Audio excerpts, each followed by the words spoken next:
এটা তো এক নাম্বার। আমার দেশে জাকাত কি আদায় হয়? জোরে কোন। সুদ আদায়ের জন্য সাইকেল পেলে হুন্ডা পেলে দেয়ার গারদ করে দিচ্ছে। এমন কোন গ্রাম নাই যে সেটি 14 আনা মানুষ কিস্তির টাকা না লেছে। কি ভাই বসেন না, আপনি বসে আছেন, বসেন। কিস্তির টাকা এইদিকে আছে না? নাই আছে। কয় শাক ভাত খাবো না, গোস্ত খা, স্বামীর কথা শুনবো না, ভাঙ্গা করে থাকবো না, ঝড় বাদল মানবো না, কিস্তি দেওয়া বন্ধ করবো না, যায় আন থাকিতে সাহেবের ডিউটি কোনদিন অমান্য করব না। কিস্তি মসজিদে ঠিকই আমরা নামাজ পড়বে যাই, কিন্তু মসজিদের মুসল্লি যদি ভাইবেলা হতো কে কে সুদি টাকা কারবার করেন হাত তোলেন, দেখা যাবে মসজিদের 12 আনা লোক হাত তুলবি।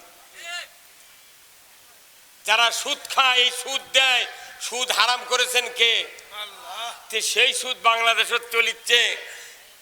হজ উমরা দাড়ি টুপি জুব্বা পাগড়ি দেখলে মনে হচ্ছে জিবরাইল হেঁটে যাচ্ছে। হুজুর কি সুদি টাকার বিরুদ্ধে কথা কন না গা?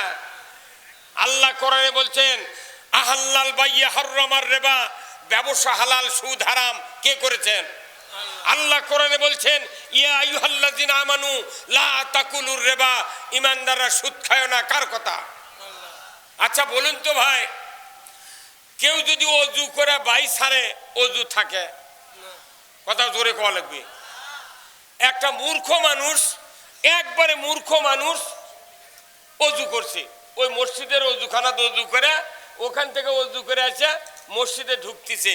ঢোকার আগে বাংলাদেশে মসজিদে কি সব মানুষ জুতা বাইরে রাখে? এই রাখে? কেন রাখে না? দেখছেন মোর জানে ভারে 54 বছর ধরে মসজিদে জুতা চুরি বন্ধ হয়নি। যাই জুতা চুরি বন্ধ করার পারেনি, ই কি সুদ হারাম করবে? বাংলাদেশের মুসল্লিরা মসজিদে যখন ঢোকে জুতা নিয়ে, ওই মসজিদের মধ্যে মুসল্লি ঢোকার আগে জুতা ঢুকায়। জুতাতে এইভাবে ধরে না, যদি কাদো থাকে জুতার তলার তাহলে জামাত ধরবি, সেই জন্য মুসল্লি করে কি এইভাবে জুতা ধরে। তার মানে কি মুসল্লি ঢোকেইনি, আগে জুতা ঢুকায়। বাংলাদেশের জুতা কি কি দামি জিনিস সেবা, কি কথা কন না? তাহলে এই জুতা আবার রাখিতে সামনে, সামনে জুতা রাখছে, রাখার পরে এই জুতার সামনে রাখিছে। অনেক মুসল্লি আছে তারা চোখ মুজে নামাজ পড়ে, পরে কি পড়ে না। এখন চোখ মুজে সেজদাত গেছে, আবার ওই সেজদাত থেকে উঠে আবার ওই চোখ মেলে দেখে জুতো আছে নাকি। বাংলাদেশে একটা মুসল্লি নামাজও পড়া লাগবে, জুতো পাহারা দেওয়া লাগবে। হ্যাঁ কতক্ষণ লাগে আপনি? এই বাংলাদেশের সংসদে মসজিদে যে জুতো চুরি হয় কোনোদিন আলোচনা করেনি। কতক্ষণ লাগে আপনারা? সংসদে কোনোদিন আলোচনা করছে জুতা চুরি, হুন্ডা চুরি, গরু চুরির কথা কথা? ওটিতে ওরা ওরা খালি মারামারি আর হুড়াহুড়ি, অন্য কোনো কাম নেই। আপনার নাম কি? এই যে আপনি আপনি একটু দেরি করতেন কেন?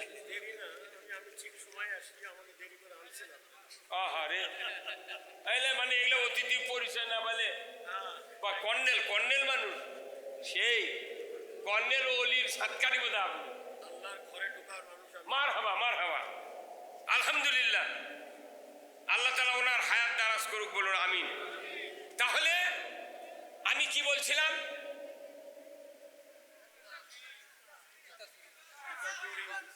যে দেশে 87% ইমানদার, এতগুলা নেতা, এতগুলো পুলিশ, এত বিডিআর, আর্মি, এত ইমাম, এত বক্তা, এত পীর, এত তবলিগ, এত জামাত, এত ইসলামী দলের লোক, এত ইমানদার, সেই দেশের মসজিদে জুতো চুরি হয়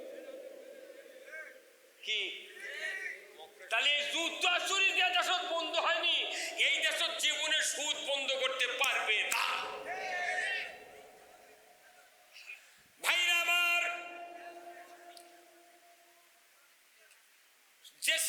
সুদ চলছে, আপনাদের বিবেকের কাছে আমার প্রশ্ন, একজন অশিক্ষিত লোক, মূর্খ মানুষ মসজিদের অজুখানার থেকে অজু করে এসে মসজিদের তার জুতার নিরাপত্তা দেওয়ার জন্য কোমর সাপড়িয়ে পায়ের কাছ থেকে জুতাটা হাতে নিয়েছে, নেওয়ার সময় পেছনের রাস্তা দিয়া বাতাস বেরিয়ে গেছে।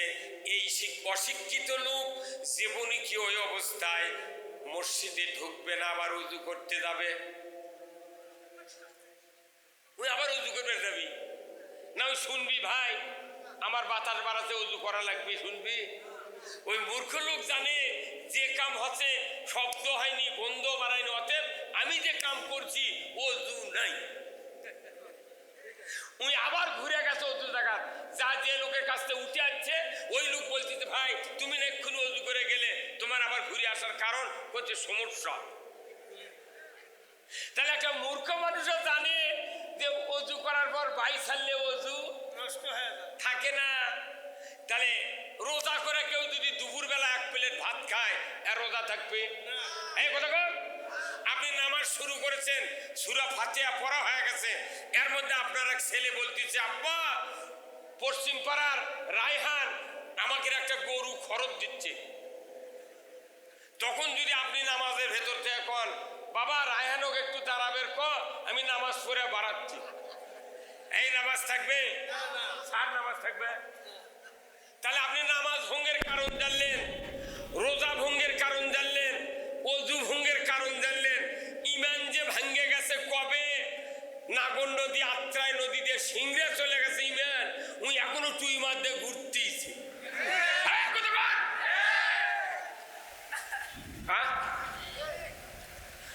অজু চলে গেলে আপনি আবার অজু করেন, রোজার ঠিক মতো আদায়ের জন্য আপনি দুপুরে ভাত খান না, আপনি নামাজের ভেতর কথা বললে নামাজ থাকবে না, এটা বিশ্বাস করেন।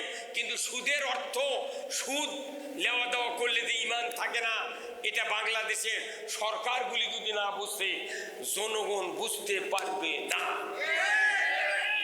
কি ভাই কথা বল? 5 মিনিট লাগবে সুদ বলতে, কিন্তু এটা যদি নেতা করে কন কবি না সুদের অর্থনীতি না চালালে দেশ চলবে না। দেশ চলবে না, এতগুলি টাকা মারে খা, কোনটি গেল তোরা? কোনটি গেল? বাংলাদেশ বলে গরিব, 73 টাকা পালু কোনটি? কথা কর।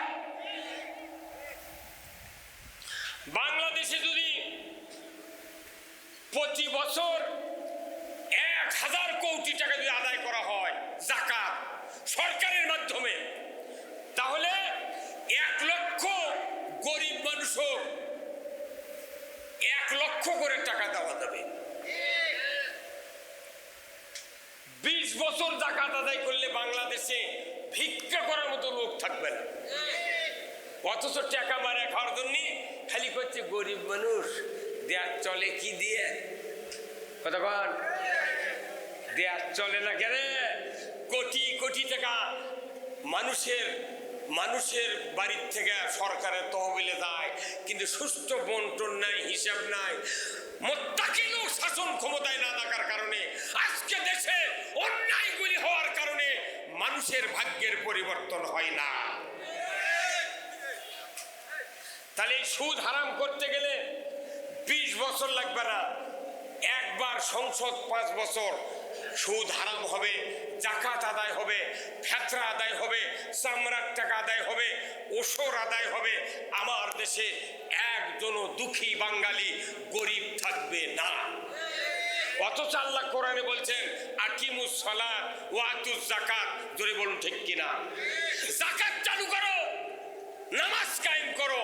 কিন্তু আমার দেশে মানুষের পেটে ক্ষুধা, খাবার নাই। আজকে ফেসবুকে দেখলাম ঢাকার রাস্তায় ভেকু দিয়া গরিবের সিএনজি, গরিবের ইজি বাইক ভেকু দিয়ে ভেঙে দিচ্ছে। ভাই ডাকেন রে, এই আজকে কে তুই গরিব মানুষের রিক্সা ভাঙবে রে তুগা? তুই ভাঙ, যাকে 10টা করে মাইক্রো আছে, কার আছে, সেগুলো ভাঙ। কিন্তু গরিবের পেটত লাচ্ছি দিচ্ছে। যত আইন দুর্বলের উপর। বাংলাদেশে এত এত রাস্তার যানজটের কারণে এইরকম ভাঙ্গিয়ে দিচ্ছে। রাস্তার যানজটের একমাত্র কারণ হলো সরকারকে আল্লাহ দায়িত্ব দিয়েছেন, যদি তুমি মুসলমান হও জনগণের 5টা অধিকার দিতে হবে। 1 নম্বর খাদ্যের অধিকার আদায় করতে হবে। খাদ্য, বস্ত্র, চিকিৎসা, শিক্ষা, বাসস্থান, এই 5টা মৌলিক চাহিদা সরকার যদি কায়েম করে, আমার দেশে গরিবের এত ভ্যান, ইজি বাইক, এরপরে লসিমুন, করিমুন আর সিএনজি, এত ভ্যান চালিত রাস্তা জাম কখনোই হতো না। কারণ মানুষের পেটের দায়ে সন্তান লালন পালনের কারণে তারা ক্ষতি করে যানবাহন কিনে তারা হাট বাজারে চালাচ্ছে। ধরে বলুন ঠিক কিনা?